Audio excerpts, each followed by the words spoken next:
What is going on, everybody? Welcome back to Gamertag VR.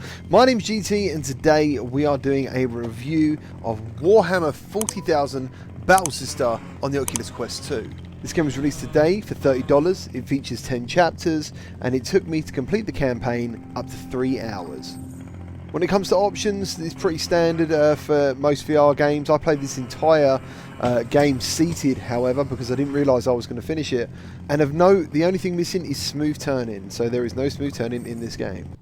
So this title was a bit of an enigma for me, and the explanation behind why I'm reviewing this game instead of just playing it live will hopefully become clear by the end of this video. I've always been drawn to Warhammer figures and the workshop shops that I've seen scattered around in the UK.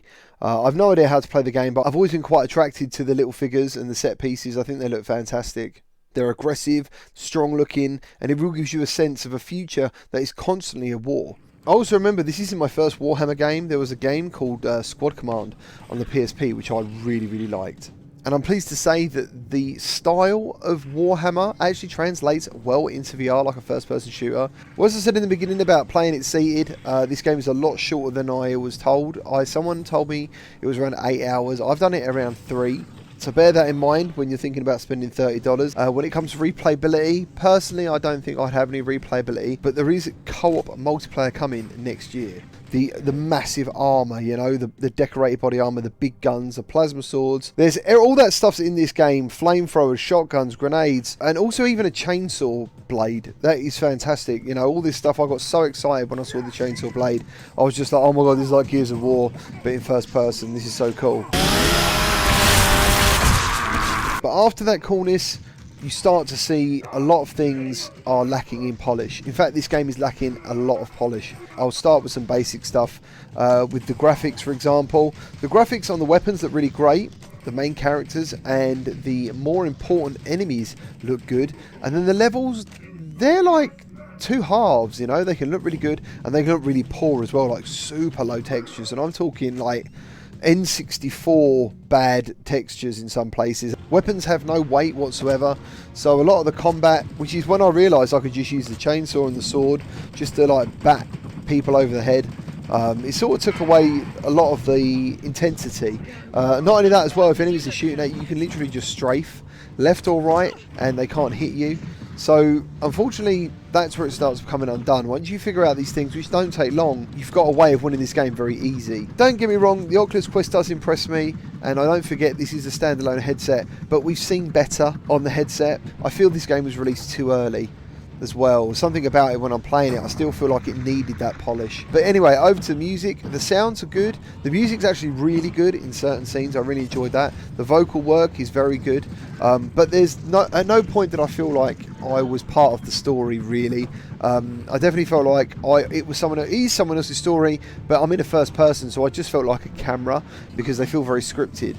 There is a little bit of communication between the characters while you're playing, but it doesn't really draw me in personally. I still felt like I was just on some very fast sword wielding shooting journey, and that's the thing. The game is enjoyable as a shooter. I actually enjoyed it. I wanted to get to the end of it, and 3 hours is around the right amount. By then I've had enough. I'm like, yeah, this is okay, but it's the $30 price tag I don't agree with.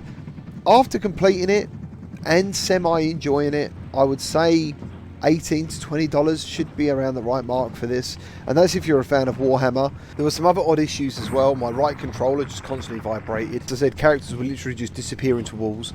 They'll also just reappear, and you can easily get out of any issues by using like a Half-Life Alyx style teleportation. You basically just pull back on the joystick on the right controller and you can just move around the world, and that just gets you out of all sorts of problems. Not only that, your health replenishes extremely quickly. So hiding out the way of something, you know, waiting for that health to come back, that anxiety almost of I really hope I survive this battle, that kind of comes to a stop as well. So eventually what you're left with, if you're not a fan of Warhammer, you're just looking for a shooter, what you're left with here is a fun time waster. And again, that then goes back to the $30 price tag. That is not a time waster price tag. That is quite high. If there's any difficulty settings, I didn't find them personally, and I think if you stripped away the fact this is a VR game and just took it for a game without the VR side of it, this wouldn't get a very good rating at all, because it's quite, as I said, it's quite janky. There's a lot of issues with it. The gameplay is very simple, and the challenge is quite non-existent. There's a couple of boss battles, but yeah, I think you're going to be disappointed if you're looking for a challenge. And that's what is strange for me, and the reason I haven't live streamed it is because I actually kept playing the game. Unlike The Walking Dead Saints and Sinners, which I reviewed, I only played 2 or 3 hours of that game because I felt over those 2 or 3 hours I'd figured out the game mechanics. After that, it was just visuals and sound. So I didn't want to play anymore.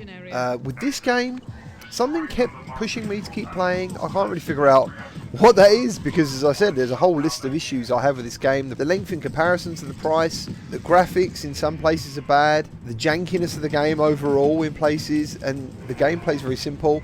But for some reason, I kept playing, and that's what's made me do a review, because I want you to know that even though there's a lot of issues with this game, I still had fun with it, and that's the problem. I can't recommend it for the price, but I still think people should check it out because they might just enjoy that campaign shooter. And as I said, it is cool in places.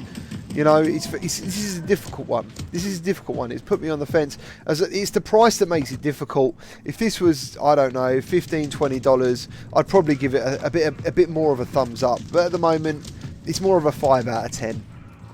Well, I hope this review helps you in any way. If it does, please remember to hit that like button, subscribe for more virtual reality content. I don't always do reviews. It's just if I feel I've got a message to get over in a very short space of time. Well, this is 6 minutes long, but in a shorter space of time than a live stream, this is my only way I can do it. Thank you to the developers for giving me early access. Unfortunately, it is what it is for me. This is how it is. I will always be honest in what I'm saying, but thank you ever so much for giving me the chance to make this review and share my thoughts. So cool, I will be back tomorrow. We've got the VR Link podcast on Wednesday, and tomorrow is Wednesday, so I will see you then. Thank you very much for watching. Take care. Bye bye.